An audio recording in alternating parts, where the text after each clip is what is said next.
Hello বন্ধুরা, আজকে আমি চলে যাচ্ছি মামার বাড়ি। আমি বলা ভুল, আমি আর আমার বোন মিলে চলে যাচ্ছি মামার বাড়িতে। আর এখন আমরা চলে এসেছি মামার বাড়ির রাস্তাতে। তো কিছুক্ষণ পরে আমরা পৌঁছে গেছি।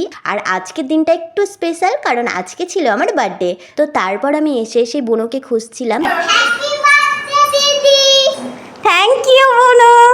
তো বুনু আমাকে খুব সুন্দর একটা হ্যাপি বার্থডে কার্ড দিয়ে দিয়েছে। তো এটা আমি এখন খুলবো। ও যেহেতু এখন খুব ছোট, তাই ভাই ওকে এটা লিখে দিয়েছে, মানে আমার মাসির ছেলে ভাই। তো সেটাও ও আমাকে দিল, খুব সুন্দর করে লিখে দিয়েছে।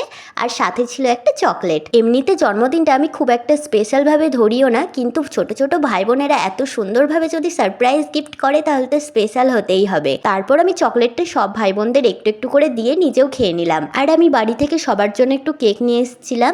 এই যে এটা হচ্ছে আমার বার্থডে কেক। তো এটা আমি এখন বোনকে খাইয়ে দেবো। আর জানো তো, এই কেকটা আমার বোন আমাকে খুব যত্ন করে বানিয়ে দিয়েছে। আর এই কেকটার ফাইনাল লুক তোমাদেরকে আমি লাস্টে শেয়ার করে দেবো।